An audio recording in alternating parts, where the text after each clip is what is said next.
Okay, let's continue with the so-called reasonable questions.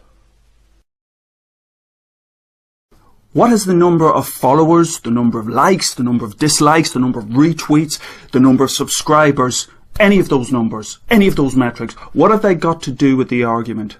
Absolutely nothing. Some other things which have absolutely nothing to do with someone's argument is someone's race, someone's gender, someone's sexual orientation, the political party they might belong to or subscribe to.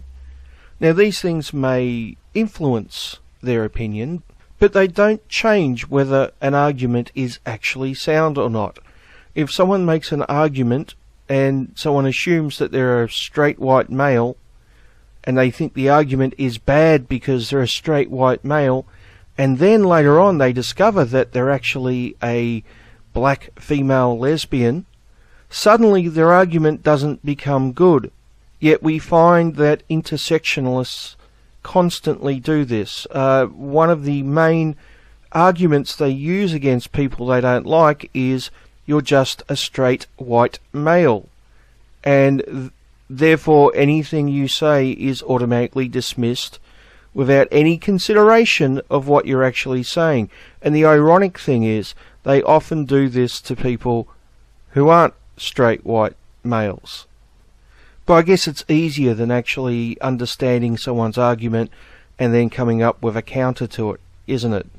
And this is one of the main reasons people find the whole intersectionality crowd to be toxic. It's reductive to the point where it's absurd. And although they claim to be against racism, they use race as a basis to judge someone's argument. Although they claim to be against sexism, they use someone's gender to judge their argument, etc., etc. And it also applies to someone's political beliefs. For example, one of the main counter-arguments I hear against Christina Hoff Sommers from your side is, well, she's part of a right-wing think tank. Well, let's assume that she is right-wing. I'm actually not sure that she is, but let's, for argument's sake, say that she is. Does that mean her arguments are automatically invalid without actually considering them? Is every single argument made by someone on the right automatically wrong without even looking at them? Without any fucking consideration? This is insanity.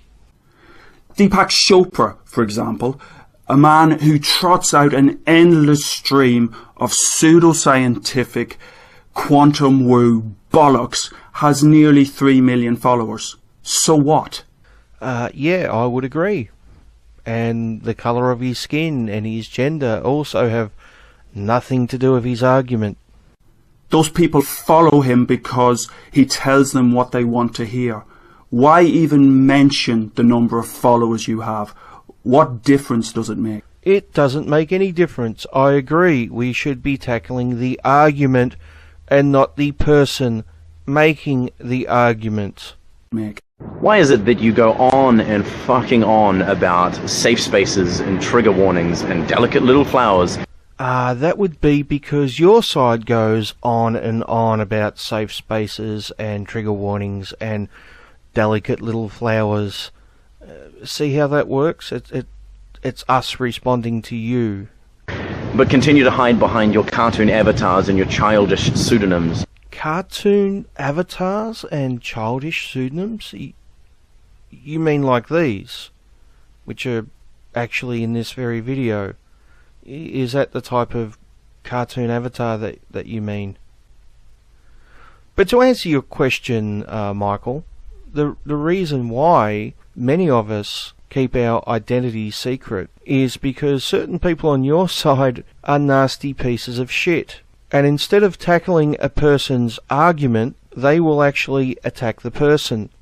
In fact, Michael, Aussie feminist Clementine Ford recently started a hate campaign on Twitter against a man with an intellectual disability because some woman on a tram felt uncomfortable. So considering many of us are attacking feminism at its core and trying to dismantle the bullshit at the core of it, we often find that people try to attack us as opposed to attacking our arguments. This can cost people their jobs. It can cause hassles and concerns to family and loved ones. And to be fair, it's not just your side that does this. There are people on our side who do this as well. And let's face it, they're scumbags as well. So I can understand why people on both sides would want to keep their identities secret. Ultimately, it's their choice, and we should respect that. And whenever anyone calls you out on your sexist, racist, homophobic, bigoted rhetoric... You mean accuse people of those things because you disagree with their point of view? Is that what you mean, Michael? Once again, attacking the person and not the argument. You become the argument of your own scorn and are hashtag triggered, as they say. Are you willing to publicly acknowledge and admonish the massive amount of hatred, bullying, harassment, and intimidation that a lot of your fans infringe upon people? I don't think my fans do that. And in fact, I've said numerous times we should always be attacking the argument as opposed to leaving slurs or abuse in the comment section. It's something I've always said.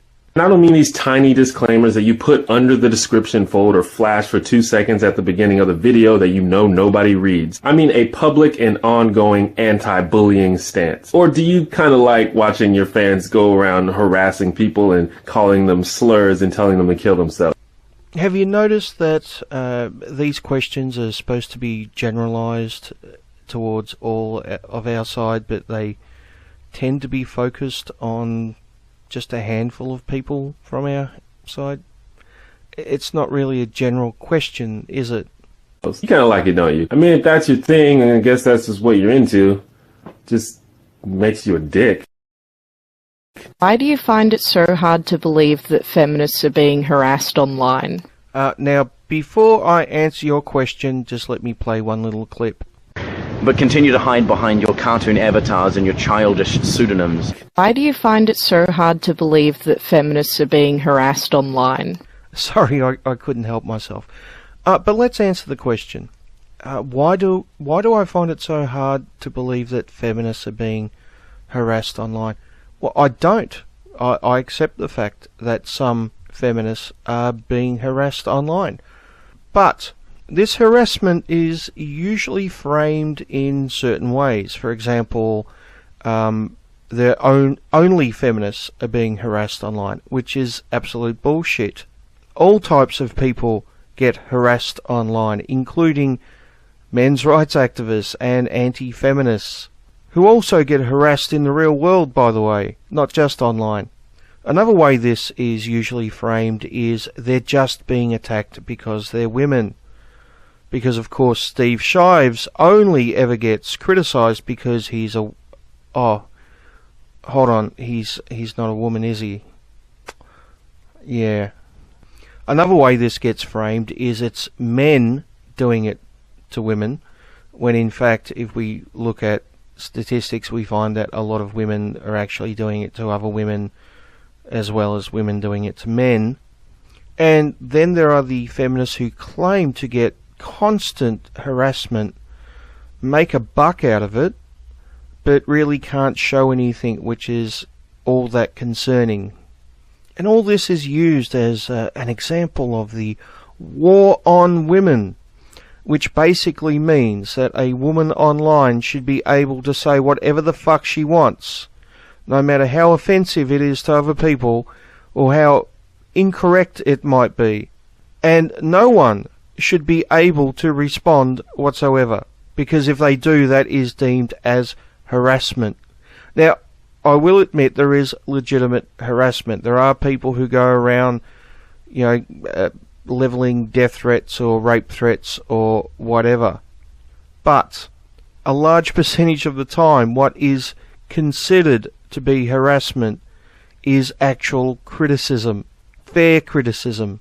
And if you're on a public platform making public statements, then other people have the right of reply, especially if you are fucking criticising them or slinging shit at them, or spreading lies about them. This isn't a one-way street where you guys get to fucking sling shit at us and no one gets to reply. I know that's the world you would like, but that's not reality. Not if I have anything to say about it anyway. So yeah, I do accept there are legitimate threats and bullshit on the internet. Everyone gets that shit. I mean, fuck, I got a death threat from a conspiracy nut before I even started making videos because of a comment I left in a comment section. The best thing you can do with those things is to ignore them. Or, if you think they're a serious threat, report them to the police. But what I don't advise you to do is go around claiming that fair criticism is in fact harassment, which a lot of your side is guilty of. It weakens your argument against the actual harassment. Do you understand the key importance of reproducibility and repeatability in scientific research? Yeah, I do. I also understand that claiming that 1 in 5 university women will be raped in their lifetime, based on a voluntary online survey, is probably a bad way to define data. Would you agree? I hope you agree. That's simply going to Google Scholar, doing a 30-second search for keywords and pulling out the first paper you find that backs up your stance is not a particularly credible way to do research. That you have to have a much broader overview to read the material, to follow the citations through, to look at the broad brush approach to a particular problem. Yeah, I would agree with you. Now, could you get your side to maybe do that about domestic violence and the wage gap and a few other things? Because that would be good.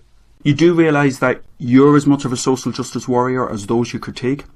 It's just that you espouse a different form of social justice, a rather less considerate, rather less forgiving, rather less kind form of social justice. Rather less considerate, rather less forgiving, rather less kind. Really, so being concerned about male suicide rates and fathers having access to their children and newborn baby boys not being physically mutilated, trying to get recognition for male victims of domestic abuse and sexual assault and rape, being concerned about the large percentage of the homeless who are male and are essentially invisible to the majority of people and get less services because of their gender. All these things are less kind and considerate, are they? Because your fucking side doesn't give a shit about them most of the time, mate. So who the fuck are you to call us less considerate, less kind? Fucking hypocrite. What have you done for men's issues? What recognition have you brought to men's issues? Because most of the time these things are fucking ignored. But we're the less kind ones. Unbelievable. It's just that you espouse a different form of social justice, a rather less considerate. Shut the fuck up for the 50th billionth time! Rather less forgiving. Fuck you! They're fucking pigs! Rather less kind. Bitch, what you want?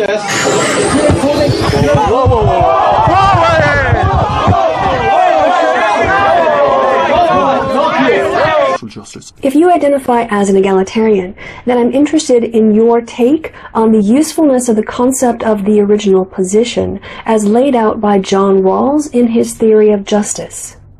You know, intelligence is something which I really like in people. I like having friends who are actually intelligent and I can have an intelligent conversation with. And if I'm going to be in a relationship with someone, then intelligence is a prerequisite. It's actually something I find attractive in a partner. But one thing that is not attractive, in fact it's a massive turn-off, is the type of person who has to be the most intelligent person in the room, or appear to be the most intelligent person in the room. The reason why it's such a massive turn-off is because this attitude is based on insecurity. If you constantly have to show yourself as the the most intelligent person in the room, the brightest, most intellectual person in the room, then you're showing your insecurities, to be perfectly blunt. And that's the way Christy Winters comes across. Hello, YouTube. Dr. Christy Winters here. Did I mention I'm a doctor? Because I'm a doctor at a university. I'm an expert on feminist theory. I know all about patriarchy theory and toxic masculinity and vagynecology. And all the other ones about males being icky rapists. Did I mention I'm a doctor? And that's why my arguments are so much better than anti-feminist arguments. I mean, their bias citations aren't as good as my bias citations. Only biased feminist citations count because all other bias citations are biased. I know this because I'm a doctor at University. Dr. Christy Winters, that's me. Did I mention I'm a doctor? Because I am and you're not, so there. And I know you're jealous. I would be if I wasn't a doctor like you. It would really suck not being a doctor. Not that I would know, because I'm a doctor, but a doctor at a university, so there. Now, I know I said earlier that we should attack the argument and not the person, but here, Christy is not making a legitimate argument. She's not really interested in getting an answer from us.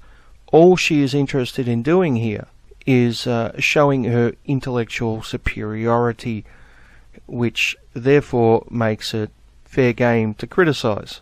And this is a common trait with Christy, unfortunately.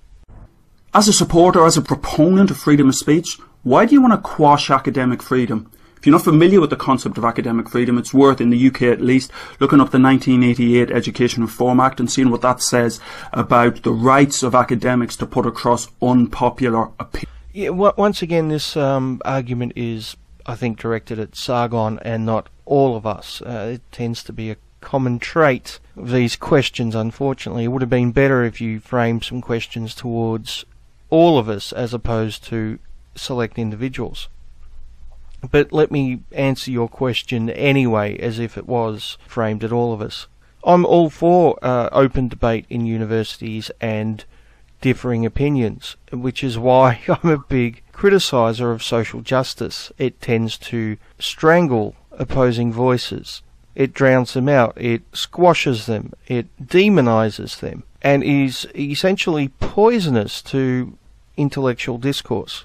Essentially, the social justice model says it's our way or the fucking highway. You're either with us or you're against us, and if you're against us, then you must be a bad person, and we are going to use the full force of our establishment, because social justice is the establishment. We are going to use the full force of our establishment to demonise you and drown you out. So yes, I'm all for intellectual discussion and differing opinions and open debate, which is why I'm an anti-SJW. Opinions. Why are you so obsessed with Anita Sarkeesian? Yeah, I'm not. Why is your side so obsessed with Elliot Rodger and Roosh V when you're talking about MRAs? You know, considering they're not fucking MRAs. Do you really think you can spend your entire life in a perpetual state of emotional immaturity? I fucking hope so.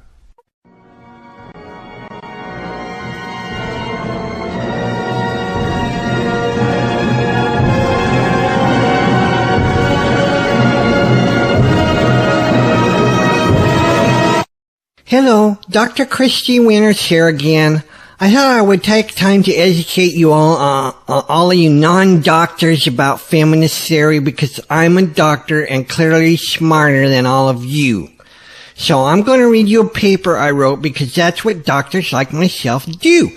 We write papers. And this paper is called Dr. Christy Winters' Study of Feminist Theory and its relation to all of that stuff that men do that we don't like. And that's why rape culture is a real gosh darn true fact. It's by Dr. Christy Winters. That's me, a doctor, unlike you.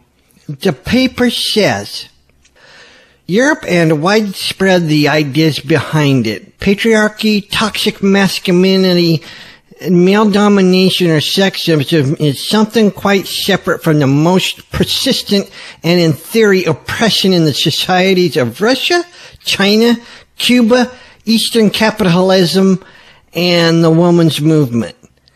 Patriarchy, theory, oppression, white oppression, and rape, that male gaze patriarchy, theory, oppression, rape. That patriarchy theory and a socialist mode of production of the ideas behind it, patriarchy theory. It is a fact of beliefs that encourage male gaze patriarchy theory oppression of values and sexual remarks to sexuality as violence against women. It is a society where the violence is seen as the norm. In a rape.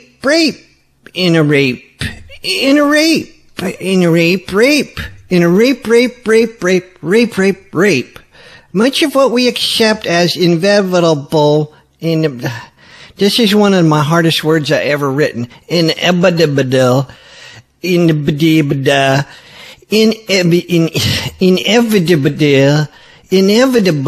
is a society where violent patriarchy, toxic masculinity, male gaze, patriarchy theory, oppression, rape.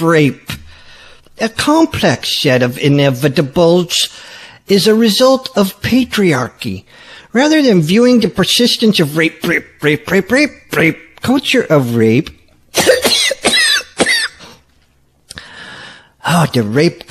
that rape got caught in my throat.